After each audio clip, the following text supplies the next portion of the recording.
ذوف کا مجھے بھی پتہ ہے، پر تتی تھوڑے تھکڑے خاندڑیاں، میں بھی تو تیرے نام تو مفت بھی خاندڑیاں، مجھے بھی تو پتہ ہے نا، منم غلام نے علی حیدریم قادریم تمز احمد رضا خامی زنم، میں نے بھی تو اپنا نام نہیں نہ جپا، تیرا ہی جپا ہے ساری زندگی۔ یہ لفظ کہے، کہتے میں رویا، آنکھ لگی تو حضرت خواجہ معین الدین صاحب خواب میں ملے، کہنے لگے قطب الدین میرا انتظار کرنا، میں پہنچ رہا ہوں، میرا انتظار کرنا، میرا انتظار۔ کیا کہا میاں صاحب نے؟ کہتے ہیں مالی دا کم پانی دینا، پھل کچے ہون یا پکے، اے پیر مرید دے سر تے ہی رہندا ہے، جھوٹے ہون یا سچے۔ میں آیا، فکر نہ کرنا۔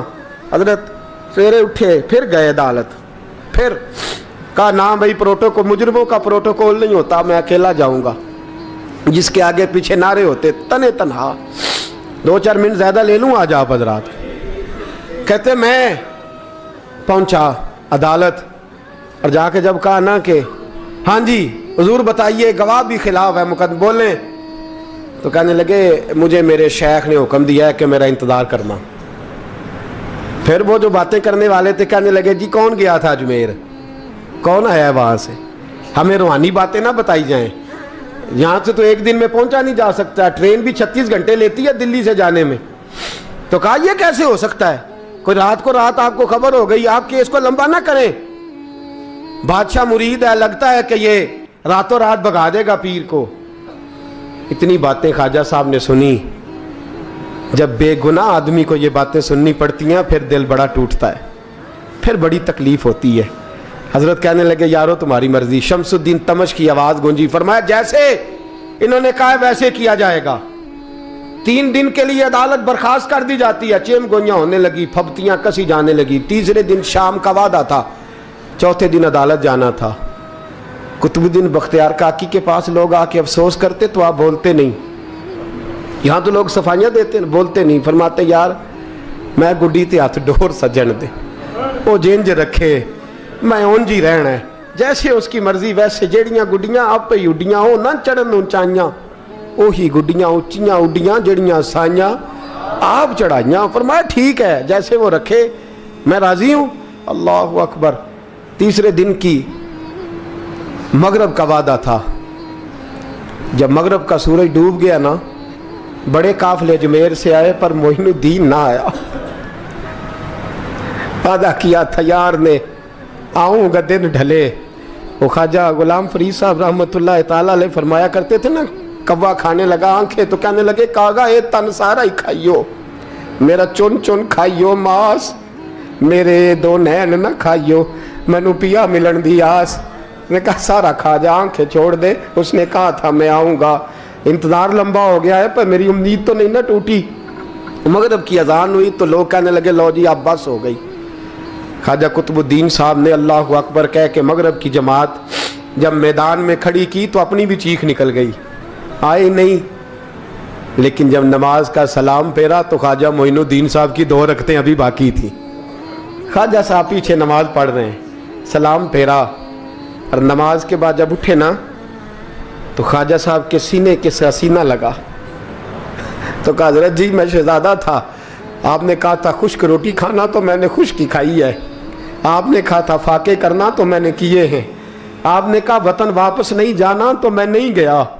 حضور اس امتحان کا آپ نے بتایا ہی نہیں تھا، یہ مجھے بتا جاتے، اب اس سفید داڑھی سے میں جواب دیتا پھروں۔